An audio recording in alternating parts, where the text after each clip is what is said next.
مراد سعدي، صحفي ومتابع في مجال السيارات. أهلا بك سيدي. أهلا، شكرا على إذن الاستضافة. أصدرت وزارة الصناعة يوم أمس قائمة بأسعار السيارات المركبة التي عند خروجها من المصنع. بداية، ما هو تقييمكم الأولي لهذه الأسعار؟ أنا ما تفاجأتش كي شفت الأسعار نتاع السيارات هذو اللي مركبين في المصانع المختلفة الموجودة في الجزائر، والعلامات الكل يعني لي مارك هذو elles ont joué le jeu مع المينيستير سي بيان elles ont communiqué les prix à la sortie d'usine. هذه حاجة مليحة، ولكن خرج جدل جديد وغلطوا الناس بين البارح واليوم. البارح العشية كي صدرت هذه القائمة هذه والأسعار هذه، الناس عند بالهم باللي الأسعار نتاع السيارات تنزلوا يعني تخافضوا ويقدروا يشريوهم بهذه الأسعار. هي خطأ. سي اون بون في لي دوكيومون هادو مكتوب سي لو بري سورتي دوزين. مهم.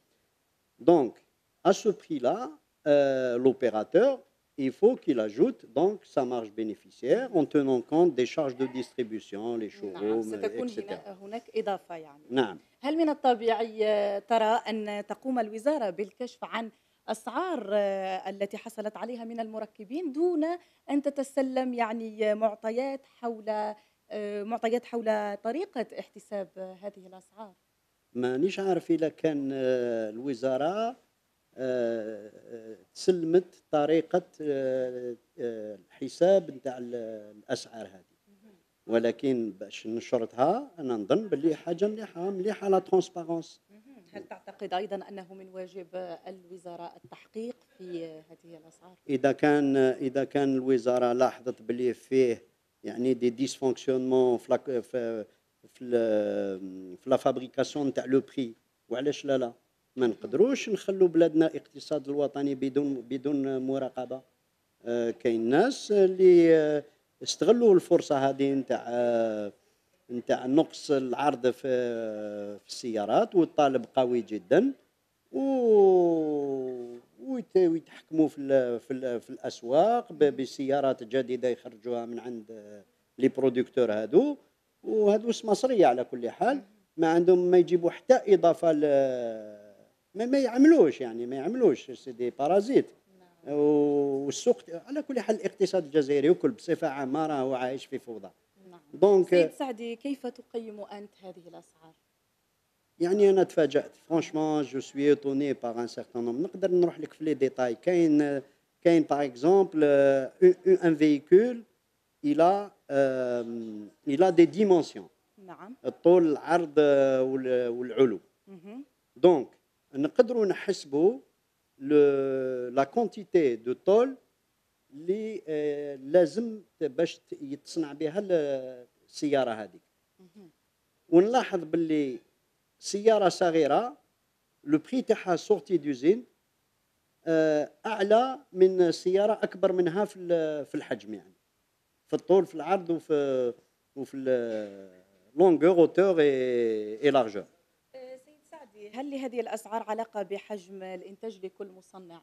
Justement, la question que je me pose, à quoi correspond le prix unitaire هذا qui a été affiché? Parce qu'une usine, على كل حال, c'est des usines d'assemblage. نعم. Pour fixer le prix, il faut connaître le volume de production. مهم. باش هكذا, en fonction du volume, on divise par l'unité, par le nombre d'unités donc, نعم. ونصيبوا السعر نتاع اللي يتكلف لنا باش ننتجوا، ومن بعد باش نحسبوا لا مارج مهم. بينيفيسيير. نعم. نعم. ماناش عارفين à quoi correspond le prix هذا sorti d'usine, à quel مهم. volume de production. نعم. Voilà, donc la question reste posée. في سؤال آخر، لماذا قامت الوزارة بالإعلان أو الكشف عن هذه الأسعار في هذا التوقيت يعني بالذات؟ أنا نظن باللي الوزارة نشرت هذا تو سامبلومون باسكو توعدت به وما كاين حتى نقطة يعني هل تريد يا با إحراج مركبي السيارات مثلا؟ كيفاش؟ هل تريد إحراج المركبين لا ما مركبي نظنش، السيارات؟ ماشي في صلاحية الحكومة تحرج مركبين هادو، سي دي زوبيراتور ايكونوميك كون فيو با. الحكومة خيرتهم باش يديروا مصانع، لازم الحكومة تشجعهم ولكن لازم هذا التشجيع هذايا سافو با دير كل واحد يدير كيما يحب. لازم تانيك مراقبه، طبعا. لازم مراقبه، والحكومه عندها امكانيات. لو كان يعني تحب تعرف يعني البولون واحد شحال يسوى تقدر تعرف الحكومه. نعم صحيح. عندها امكانيات، كاين دي زيكسبير في الوزارات، في المؤسسات الخاصه، في المؤسسات العموميه. انا ما نفهمش علاش هذا المشكل هذا مطروح، ما على بالناش شحال تسقام السياره، ما على بالناش شحال تسقام الاستيراد نتاع السياره الواحده بلي كوليكسيون تاعها. تكلمنا على لا سور فاكتوراسيون تاع لي كوليكسيون تاع لا بياس دو بروميير موند. تكلمنا على لي مارج بينيفيسيير اللي ياخذوهم في بعض من الاحيان يعني كبار بزاف. نعم. والحكومه نورمالمون ما تخليش هذه الامور هذه تسير هكذا. نعم، في ذات السياق هل تدعو الحكومة إلى فتح تحقيق حول هذه الأسعار؟ يا اختي من نقول لك الصح، ما عنديش الامكانيات ندعي الحكومه تدير تحقيقات، لان ما عنديش دي لي مويان دو سافوار اكزاكتومون سو كي سباس دون لي زوزين. نهضروا على مثلا على نسبه الادماج اختي الكريمه. نسبه الادماج في الحقيقه راهي الناس تقول انا عندي 10، الاخر يقول لك 17، الاخر يقول لك انا لحقت 20. في الحقيقه واحد ما على بالو، لو سول اللي على بالو سي لو المسير نتاع لوزين. كي تحكمي مثلا رونو الجيري برودكسيون في واد الليلات، المصنع يسيروه الفرنساويين اللي ما يخدموا لتما.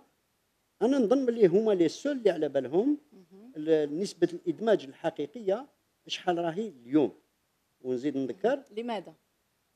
لان سي ان شيفر شويه سكري، باسكو تكلموا على تطور رابيد تاع نسبه الادماج هذه لو تو دانتيغراسيون. انا نذكر برك باللي لوزين هذه انطلقت في 2014 في نوفمبر 2014. نعم. اليوم رانا في شهر مارس 2018. نعم. تقريبا دونك 4 ans. Après 4 ans, je pose des questions. Quel est le taux d'intégration réel qui a été réalisé?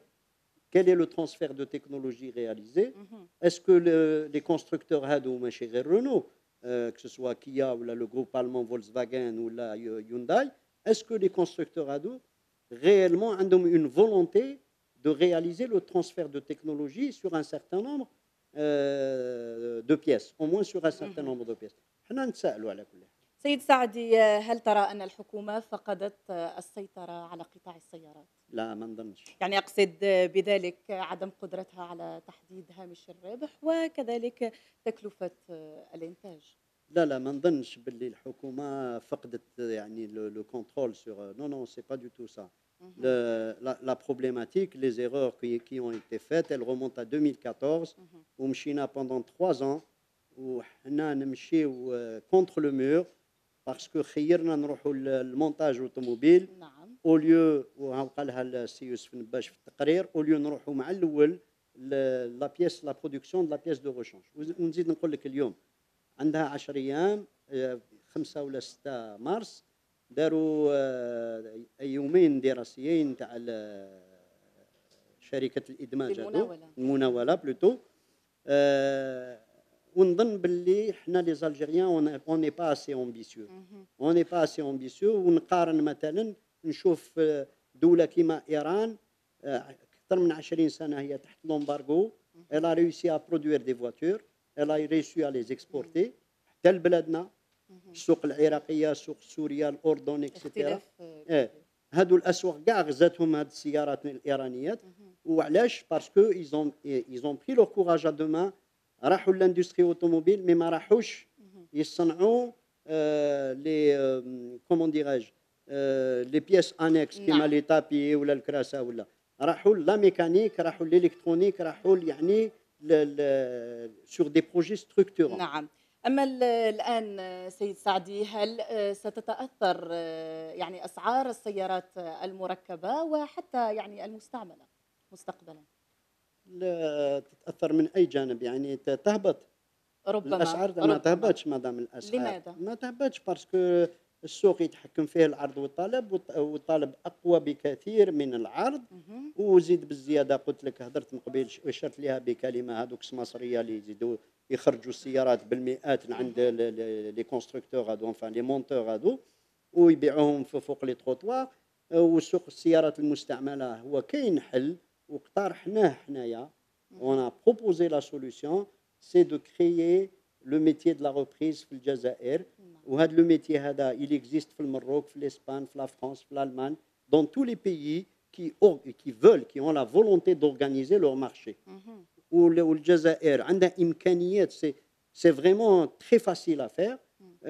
وفيه فوائد كثير. الا سمحتي لي نقدر نشرح في دقيقه. ايه طبعا تفضل.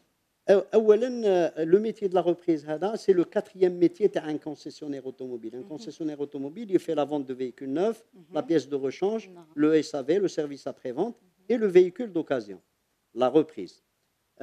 Alors, il est créateur d'emplois, il est créateur de richesses, il va permettre de collecter des taxes au profit du trésor public. مادام المعامل اللي يبيع السياره المستعمله في شوروم باحترام في نظام وفي avec de la traçabilité, avec de la sécurité pour le consommateur final et avec un prix au plus juste. Parce que كاين معايير اللي تسمح لنا باش نعطيو القيمه نتاع الفيكول دوكازيون. نعم. وزيد بالزياده قلت لك باختصار سيد سعدي لضيق الوقت فقط. اوكي حبيت برك نقول باللي لو ميتي دو لا ريبريز سي ان كرينو كي فا ابورتي بوكو للمجتمع الجزائري لو كان الحكومه تتطرق ليه بجديه سيريوزمون et qu'elle mette un cahier des charges au profit des professionnels. نعم. إذا شكرا لك السيد مراد سعدي صحفي ومتابع لقطاع السيارات. شكرا على حضورك معنا. لا شكرا. إذا مشاهدينا في موضوع آخر تساهم